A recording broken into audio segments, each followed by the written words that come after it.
کہتے ایک دن میں جنگل میں شکار کرنے گیا تو کچھ جانور کم نظر آئے، صبح سے لے کر میں گھومنے لگا، عصر کا وقت ہو گیا، کوئی شکار نہ ملا۔ اب میرے دل کے اندر یہ ڈر تھا کہ اگر مغرب مجھے یہیں ہو گئی تو مجھے کوئی درندہ کوئی جانور پریشان کرے گا۔ اسی پریشانی کے عالم میں میں دائیں بائیں دیکھ رہا تھا کہ ہرنی کا ایک بچہ مجھے نظر آیا۔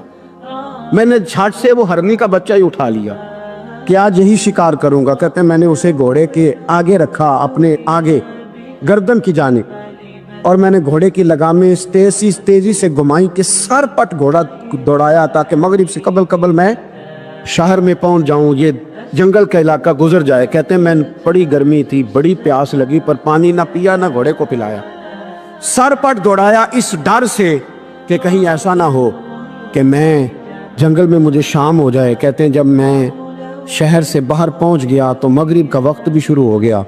کہتے ہیں ابھی میں پہنچا ہی تھا، میں نے وہاں گھوڑے کو روکا، خود بھی پانی پیا، جانور کو بھی پلایا۔ کہتے ہیں ذرا میں نے آنکھ اٹھا کے دیکھا تو جس ہرنی کا میں بچہ لایا تھا وہ بھی دوڑتی ہوئی میرے پیچھے آ گئی۔ کہتے ہیں وہ پیچھے میرے کھڑی ہے، پتہ نہیں کہاں سے بیچاری دوڑی، میرا تو گھوڑا تھا اور میں نے تو سانس بھی نہیں لیا۔ 1.5 گھنٹہ 2 گھنٹے میں بھگاتا لایا اس جلدی میں کہ باہر آنا ہے۔ کہتے ہیں پلٹ کے دیکھا تو اس کی سانس پھولی ہوئی ہرنی کی اور للچائی نظروں سے مجھے دیکھ رہی ہے۔ دل کے ایک کونے سے آواز آئی کہ آج تو 2 شکار ہو گئے۔ بچہ تو پکڑا ہی، اس کی ماں کو بھی قابو کرتا ہوں تاکہ ڈبل شکار آئے گا۔ کہتے ہیں پھر اندر سے میرا درد بولا، اندر سے میرا رحم بولا، ایک ماں اپنا بچہ لینے آئی ہے اور اس طرح تو اسے تکلیف نہیں دی جا سکتی کہ اسے بلیک میل کر کے ماں کو بھی رکھ لیا جائے۔ کہتے ہیں جب میں نے اس ہرنی کی طرف دیکھا تو اس کی نظروں میں سوال تھا، اس کی نظروں کے اندر سوال تھا، کچھ مانگ رہی تھی۔ کہتے ہیں میں نے اس بچے کی پشت پر ہاتھ پھیرا، پھر میں نے بچہ چھوڑ دیا۔ کہتے ہیں اس نے پہلے بچے کو بازوؤں میں لیا، پھر اپنی زبان سے اپنا بچہ چاٹنے لگی۔ کہتے ہیں پھر وہ جب جنگل کی طرف جانے لگی تو ایک دفعہ اس نے میری طرف دیکھا، دوسری دفعہ اس نے آسمان کی طرف دیکھا۔ زندگی میں مجھے اتنا سکون کبھی نہیں آیا تھا جتنا آج آیا۔ کہتے ہیں میں گھر گیا، عشاء کی نماز پڑھی، پا وضو میں بستر پہ لیٹ گیا۔ لوگوں میرے نصیب دیکھو، مجھے مدینے والے محبوب کا دیدار نصیب ہوا۔ رسول کریم علیہ السلام میری خواب میں آئے، میں رونے لگا، گھر مہک اٹھا، پھول کھلنے لگے، خوشبوئیں بکھرنے لگی۔ کہتے ہیں محبوب کریم تشریف لائے، اور کیا خوبصورت جملہ ہے، اگر تجھے بادشاہ بنا دیا جائے تو انسانوں کے ساتھ بھی اسی طرح رحم کرے گا نا جس طرح آج ہرنی کے ساتھ کیا ہے۔ اگر تجھے بادشاہ بنایا جائے تو رویہ یہی رکھے گا یا بدل جائے گا؟ کہتا میں رو پڑا، میں نے کہا یا رسول اللہ میں تو غلام بننے کے بھی قابل نہیں، تو بادشاہ کیسے بنوں گا؟ فرمایا تیری آج کی ادا بڑی پسند آئی ہے، عرش کے مالک نے تجھے بادشاہ بنانے کا فیصلہ کر لیا، تیری یہ ادا بڑی بھائی ہے، بڑی پسند آئی۔ فرماتے ایک ہرنی کے بچے پہ رحم کھایا تھا، رب کریم نے مجھے بادشاہی عطا فرما لی۔ ہم نہ سیاست سے بادشاہی لینا چاہتے، سیاستدانوں کے اپنی جیب سے اشتہار چھپوا کے بادشاہی لینا چاہتے، ڈیرا بنا کے بادشاہی لینا، نہ نہ نہ، بادشاہی تو رحم کرنے سے ملتی، بادشاہی تو شفقت کرنے سے ملتی، بادشاہیاں تو اللہ کی مخلوق سے پیار کرنے سے ملتی۔ وہ شخص کہتا ہے کہ میرا ظرف یہ تھا کہ 4-5 دینار ملیں گے، تو امام حسین فرمانے لگے تھوڑی دیر بیٹھ جا، رزق آ رہا ہے۔ تو امام حسین کو حکومت وقت کی طرف سے 5 تھیلیاں ملی، جس میں ایک تھیلی میں 500 اشرفیاں تھیں، 5 تھیلیاں آئیں، لیکن اس کو آنے میں ذرا دیر ہو گئی۔ وہ 5 تھیلیاں جب آئی تو امام حسین اس کی طرف 5 تھیلیاں بڑھا کے ذرا دیکھنا میری طرف غور سے، 5 تھیلیاں بڑھا کے تو فرمانے لگے میاں جتنا تجھے انتظار کرایا ہے اتنی ہم تیری حاجت پوری نہیں کر سکے، تو یہ نہ محسوس کرنا کہ حسین کے دروازے پہ بیٹھا بھی رہا ہوں تو ملا کیا ہے، یہ نہ محسوس کرنا۔ وہ شخص کہتا ہے جب میں نے وہ تھیلیاں کھولی اور پھر میری نظر امام حسین پہ پڑی تو میرے اندر سے آواز آئی، اگر حسین ابن علی اتنے سخی ہیں تو محمد عربی کتنے سخی ہو۔ اگر یہ معیار ان کا ہے، ان کا یہ معیار ہے، اور خود بھیک دیں خود ہی کہیں منگتے کا بھلا ہو، خود کہنے لگے جتنا انتظار کرایا ہے اتنی تیری مدد کر سکے۔ یہ سخاوت کا معیار تھا، یہ طریقہ تھا۔ ایک دفعہ سیدنا امام حسین رضی اللہ تعالیٰ عنہ کے گھر کے اندر 5000 دینار آئے، مسجد میں تھے، آپ کو 5000 دینار ملے تو امام زین العابدین کہتے ہیں کہ مسجد سے لے کر گھر آنے تک امام حسین نے 5 کے 5000 اللہ کے راستے میں خیرات کر دی۔ فرماتے میں نے کہا ابا جی 5 دینار کی گھر میں ضرورت تھی، مالاں والے سخی نہیں ہوندے تے سخیاں کول مال نہیں ہوندا، ایتھے اوتھے دوویں جہان نہیں، سخی کنگال نہیں ہوندا۔ کہا ابا جی 5 دینار کی گھر میں ضرورت تھی، تو کہتے ہیں مجھے فرمانے لگے بیٹا یہ جن کو میں نے دیا ہے نا یہ گھر کے لیے ہی دیا ہے، یہ گھر کے لیے ہی دیا ہے، جن کو دیا ہے تمہارا کیا خیال ہے یہ باہر خرچ ہوا ہے، یہ گھر کے لیے ہی ہے۔ اس لیے کہ جب انسان دوسروں پر شفقت کرتا ہے تو اللہ اس کے گھر پہ رحمت فرماتا ہے۔ امام حسین کے مزاج میں پہلی بات میں نے ذوق عبادت کی عرض کی، دوسری بات عرض کر رہا ہوں کہ صحابہ حضرت اسامہ بن زید بڑے پیارے ہیں میرے نبی کریم کے، بڑے پیارے۔ حضرت اسامہ بن زید کے بارے میں سیدہ عائشہ صدیقہ فرماتی ہیں ان کے ناک سے اگر ریٹھ نکلتی تھی تو اللہ کے رسول اپنے دست مبارک سے صاف کر دیتے تھے، اور سرکار فرماتے تھے کہ اگر اسامہ لڑکی ہوتا نا، ان کے غلام کے بیٹے تھے حضرت زید بن عار، اگر یہ لڑکی ہوتا میں اسے زیور پہناتا۔ بڑے پیارے تھے، لیکن جب ان کا آخری وقت آیا نا تو 60,000 دینار کا قرضہ تھا، رشتہ داروں سے کہا، دوستوں سے کہا، یاروں سے کہا، اور قرض ادا نہیں ہو رہا تھا۔ حضرت اسامہ بن زید کہتے ہیں بڑا پریشان تھا۔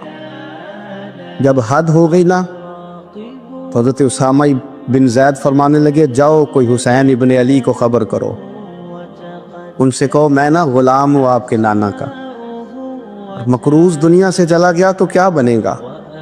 امام حسین کو خبر ملی تو دوڑے آئے۔ لاجپال اس پیر کو نہیں کہتے جو تگڑا نذرانہ لے کے تو ماتھا چوم لے، لاجپال تو اس کو کہتے ہیں کہ جب ضرورت پڑے تو وہ سر پہ موجود ہو۔ حضرت سیدنا امام حسین تشریف لائے تو جناب اسامہ بن زید رو پڑے، کہنے لگے حضور میں نے نا غلامی کی ہے آپ کے نانا کی، اور اس غلامی پہ ناز ہے، اب 60,000 دینار کا قرضہ لے کے دنیا سے جاؤں گا تو میری قبر پہ بوجھ رہے گا۔ امام حسین خادم کو بھی کہہ سکتے تھے جاؤ گھر پیسے پڑے ہیں لے آؤ، امام حسین خود گئے، چادر روڑ کے تو اس کی اوٹ میں بکل میں 60,000 دینار چھپا کے لائے، اور جناب اسامہ بن زید کے سامنے رکھ کے کہنے لگے اسامہ یار پیسے رات کو ہی آئے تھے، میں سوچ رہا تھا مجھے تو ضرورت نہیں، اللہ نے کس کا نصیب میرے گھر میں بھیج دیا، مجھے تو حاجت ہی نہیں تھی، اب پتہ چلا پیسے تیرے تھے، اللہ نے حسین کی ڈیوٹی لگائی ہے کہ جا کے دے آ۔ حضرت اسامہ بن زید رو پڑے، فرمانے لگے اللہ آپ کو بہترین صلہ عطا فرمائے۔ امام بڑا ہی پیار کرتے تھے، گھوڑے پہ جا رہے تھے، کچھ فقیر غریب لوگ بیٹھ کے روٹی کھا رہے تھے، کھا رہے تھے سڑک کے کنارے، تو امام زین العابدین فرماتے ہیں کہ جب امام حسین گزرے تو انہوں نے آواز دی حضور دل کرتا ہے ہمارے ساتھ بیٹھ کے روٹی کھائیں۔ کائنات کے مالک و مختار کے نواسے اور دنیا کے سب سے بڑے شہزادے گھوڑے سے اترے اور غریبوں کے ساتھ سڑک پہ بیٹھ گئے، روٹی کھانے لگے اور دیر تک کھاتے رہے، اور جب فارغ ہو گئے تو فرمانے لگے کھانے کی ضرورت بھی نہیں تھی، حاجت بھی نہیں تھی، پر تم نے آواز دی تو دل رکھنے کو بیٹھ گیا تھا، اگر اجازت دے تو چلا جاؤں۔ یہ مزاج تھا، یہ طبیعت تھی۔ آپ کے ایک بھائی ہیں چھوٹے حضرت محمد بن حنفیہ نام ہے، حضرت مولا علی شیر خدا رضی اللہ تعالیٰ عنہ کی دوسری بیوی سے۔ ایک دن حضرت امام حسین ان کے گھر میں بیٹھے تھے تو کسی بات میں نا اختلاف رائے ہو گیا، تو امام علی مقام ناراض ہو گئے، فرمایا آج کے بعد تیرے گھر نہیں آؤں گا، رومال اٹھایا چلے گئے۔ لوگوں نے حضرت محمد بن حنفیہ رضی اللہ تعالیٰ عنہ سے کہا حسین تو ناراض ہو گئے، کبھی نہیں آئیں گے۔ آپ فرمانے لگے بھائی تمہارا ہے کہ میرا؟ جی بھائی تو آپ کے ہیں۔ فرمایا اگر کہو تو چند منٹوں میں حسین واپس آئے۔ کہا جناب ناراضگی ہو گئی ہے۔ فرمایا ناراضگی ہوئی ہے پر میں اس کے دل کی نرمی کو تو جانتا ہوں، اس کے مزاج کے اندر جو محبت ہے اس سے تو ابھی آئے۔ کہا جناب وہ کیسے؟ فرمانے لگے دیکھنا ذرا۔ تو امام حسین نے خط لکھا، حضرت محمد بن حنفیہ نے رکا لکھا، کہنے لگے حسین میرے باپ کا نام بھی علی ہے اور آپ کے باپ کا نام بھی علی ہے، پر ایک فضیلت ایسی ہے جس میں میں آپ کا مقابلہ نہیں کر سکتا، وہ یہ ہے کہ آپ سیدہ فاطمہ الزہرا کے لال ہیں، آپ محمد مصطفیٰ علیہ السلام کے نواسے ہیں۔ کہنے لگے بھائی جان آپ نے نانا جان کی وہ حدیث تو سنی ہوگی کہ دو لوگ ناراض ہو جائیں تو جو صلح پہلے کرے جنت میں پہلے جائے گا۔ فرمانے لگے دل میرا کر رہا تھا کہ پہلے صلح کر لوں، لیکن پھر بڑے بھائی کو پشت کروں گا جنت میں جاتے ہوئے، یہ بھی تو بے ادبی ہے نا۔ اب خط میں نے لکھ دیا ہے، آپ کا جو ارادہ ہو۔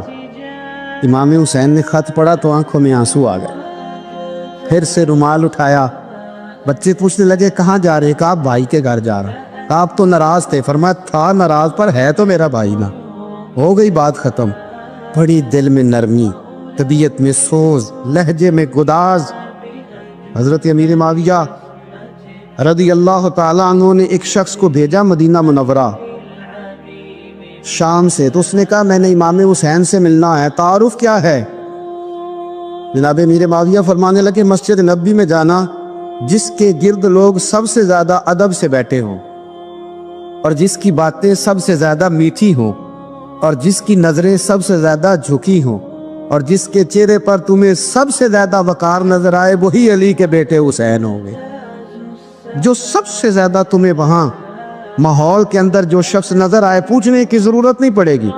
وہ شخص کہتا میں مدینے آیا تو میں نے واقعی ایک شخص کو دیکھا، شہد کے گرد مکھیوں کا اتنا ہجوم نہیں ہوتا جتنا امام حسین کے گرد رسول اللہ کے غلاموں کا ہجوم تھا، لیکن نظریں جھکی ہوئی، باتیں میٹھی، لہجہ گداز گداز، لفظوں میں رانائی، اور لوگ کئی باتیں پوچھتے تو علی کے صاحبزادے ایک آدھ جملہ بولتے تو لگتا یہ کہ وہ جملہ سیدھا دل میں اترتا چلا جاتا ہے۔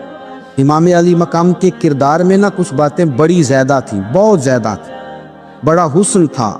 ایک بات تو یہ تھی امام حسین رضی اللہ تعالیٰ عنہ کا علم و فضل بڑا کمال کا تھا۔ ایک دفعہ صحابہ میں مسئلہ بن گیا کہ بچہ پیدا ہوتا ہے تو اس کا وظیفہ کیسے لگانا ہے۔ امام حسین کا علم و فضل بتا رہا ہوں، علم و فضل، تو بات بڑی پیچیدہ ہو گئی۔ حضرت عبداللہ ابن زبیر کے پاس لوگ آئے، کہنے لگے کہ آپ بڑے صاحب علم و فضل ہیں، آپ نے حضور علیہ الصلوۃ والسلام کے ساتھ وقت گزارا ہے، تو مسئلے کو حل کریں کہ بچہ پیدا ہونے کے بعد حکومت اگر وظیفہ لگائے گی تو کب لگائے گی؟ جب بحث طول پکڑ گئی، مسئلہ حل نہیں ہوتا تھا، تو حضرت عبداللہ ابن زبیر کہنے لگے ہم سے نہیں حل ہوگا، ایک بندہ ہے جس کے سینے میں رسول اللہ صلی اللہ تعالیٰ علیہ وسلم کے نور نبوت کا فیضان ہے، وہ یہ مسئلہ حل کریں گے۔ تو کہا وہ کون سے؟ آپ فرمانے لگے جب ہم سے مسائل حل نہیں ہوتے تو ہم ان کے علم سے فائدہ اٹھاتے ہیں۔ کہا کون ہے؟ کہا جناب امام حسین۔ تو لوگ حضرت امام حسین کے پاس گئے کہ حضرت یہ ایک مسئلہ الجھ گیا ہے کہ بچہ پیدا ہو تو وظیفہ کب لگانا ہے؟ فرمایا الجھنے والی بات ہی کوئی نہیں، پیدا ہونے کے بعد جب وہ پہلی دفعہ آواز نکالے تو اس کا وظیفہ لگا دو۔ اس کا مطلب یہ ہے کہ وہ دنیا میں آ گیا ہے، اس نے اپنے آنے کا اظہار کر دیا ہے، اعلان کر دیا ہے، اب اس کا وظیفہ لگا دو۔ تو اس پر پھر صحابہ کا اتفاق ہو گیا۔ امام حسین کے علم سے، فضل سے لوگ فیض اٹھاتے تھے۔ حضرت سیدنا امام حسین کی شہادت کے بعد حضرت عبداللہ ابن زبیر رضی اللہ تعالیٰ عنہ نے قاتلان حسین سے خطاب کیا اور فرمانے لگے اللہ کی قسم تم نے اس شخص کو شہید کیا ہے جو راتوں کو لمبے لمبے قیام کرتا تھا، اور تم نے اس شخص کو شہید کیا ہے جس سے میں دن میں جب بھی ملتا تھا تو وہ روزے سے ہوتا تھا۔ تم نے اس شخص کو شہید کیا جو قائم اللیل تھا، صائم الدہر تھا، اس شخص کو تم نے شہید کیا۔ آپ کو پتہ ہے میدان کربلا میں جب 9 محرم کو ابن سعد نے امام حسین سے کہا کہ جنگ کرو، اگر یزید کی بیعت نہیں کرنی، تو امام حسین نے فرمایا ایک رات کی مہلت دے دو، ایک رات کی مہلت دے دو۔ حضرت امام زین العابدین کہتے ہیں میں نے اپنے والد گرامی سے عرض کی کہ ابا جی آپ جہاد سے دور جانے والے تو ہیں نہیں، آپ تو جہاد سے پیار کرنے والے، اور یہ بھی پتہ ہے مجھے کہ یہ جنگ اب ہو کے رہے گی، تو ایک رات کی مہلت لینے کا معنی کیا ہے؟ بھئی کل بھی لڑنا ہے اور رات بھی لڑنا ہے، تو ابا جی ایک رات کی مہلت۔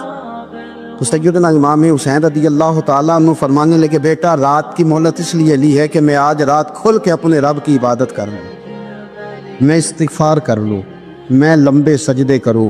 اور کہا زین العابدین تو جانتا ہے نا کہ مجھے نماز سے، تلاوت سے،